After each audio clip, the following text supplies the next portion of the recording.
Goeiedag en welkom hier by Inspireer. Dit is soos altyd lekker om saam met jou te kuier in die woord van die Here. En ons is besig met die tema Pinkster, waar die Heilige Gees uitgestort is. En dit is dan hierdie komende Sondag ook.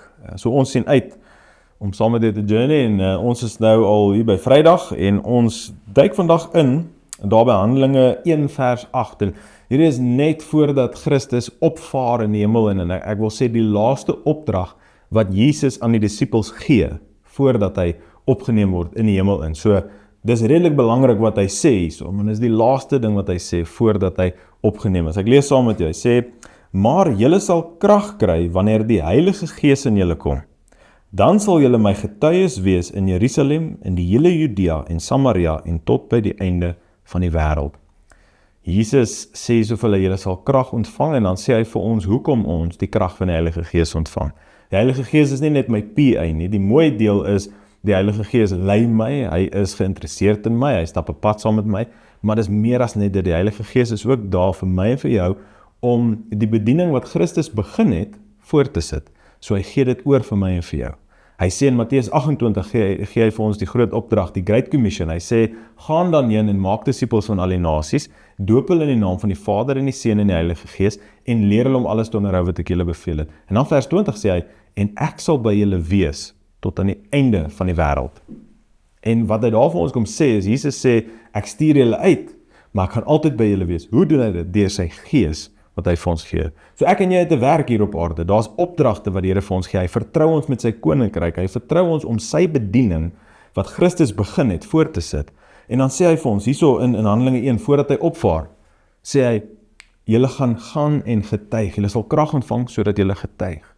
En ek weet nie van jou nie, maar ek voel as daar een area is waar die kerk dit mis, is dit in hierdie twee opdragte, om disippels te maak en om te gaan en te getuig. En ek wil vandag net uitnooi en sê, en dis nie 'n judgment ding nie, ek weet nie waar jy is, in jou lewe, is jy besig met hierdie goed, is jy nie besig daarmee nie, maar is ek en jy besig om disippels te maak, volgens die opdrag wat Christus vir ons gee? Is ons besig om mense na Christus toe te lei, en hulle te leer van Christus, en hierdie voorbeeld vir hulle te stel van hoe hulle moet leef?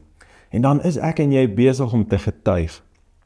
Is ons besig om te getuig van Christus, sy goedheid, dit wat hy vir ons gedoen het, vir mense te vertel, maar ek was dood gewees in die wêreld, my pad was hel toe gewees, en as dit nie vir Christus was, wat vir my gesterf het, en ek hom kon aanneem nie, dan was dit my uiteinde gewees. Maar nou is ons meer as oorwinnaars in hom, wat die prys vir ons betaal het, wat meer as dit sy Gees vir ons gee, met die amazing geskenke, wat ons in staat stel, om hierdie opdragte te gaan uitvoer, om te gaan en getuig, om disippels te maak, om mense te inspireer, om die Here te dien.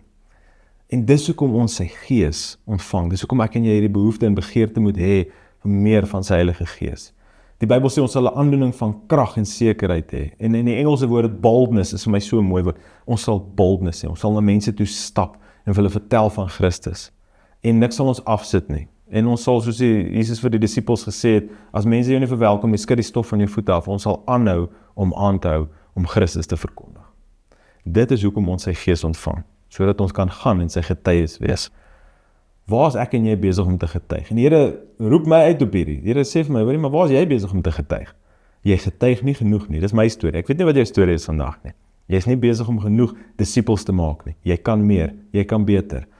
En al hoe ek dit kan doen, is nie my eie krag nie, maar in Christus. So ek wil jou uitnooi vandag, bid saam met my, dat sy Gees in my en jou so werk, dat die Heilige Gees kragtig in ons werk, dat ons gaan getuig. Ek wil amper sê, getuienisse moet vir ons 'n tweede natuur word. Om disippels te maak, moet net iets wees wat ons doen. Ons moet mense raak sien, identifiseer, mense inspireer, en net hierdie voorbeeld wees vir mense om ons. Kom ons bid saam daarvoor. Here, ons sê weer dankie vir die voorreg wat ons het om tot U te kan bid. Here, dankie vir U Gees. Here, dankie dat U Gees vir ons stuur, dankie dat U ons toevertrou met mense, dankie dat U ons toevertrou met U bediening, Here, met dit wat U vir ons begin het, wat U vir ons kom wys het. En dis vandag ons begeerte, Here, dat ons dit op ons sal neem, dat ons sal sê, ek antwoord die roep, ek gee ag op die opdrag. Here, na in Handelinge, waar die engele vir hulle sê, hoekom staan julle so in die lig en kyk?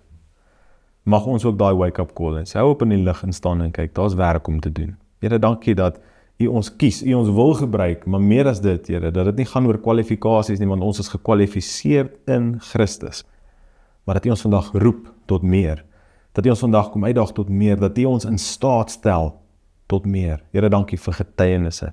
Here, dankie vir disippels wat gemaak word. Dankie, Here, dat U Gees kragtig werk. En dankie, Here, dat elkeen wat vandag kyk, U beleef op 'n radikale, op 'n nuwe en op 'n vars manier, Here. Dankie dat U inwerk in elke lewe en dat hulle U Gees beleef, Here, tasbaar. Ons eer U daarvoor in Jesus naam. Amen. Dankie dat jy saam met ons reis deur hierdie Pinksterboodskappe van ons. Ek sien uit om jou môre weer te sien, selfde plek, selfde tyd. Tot dan, totsiens.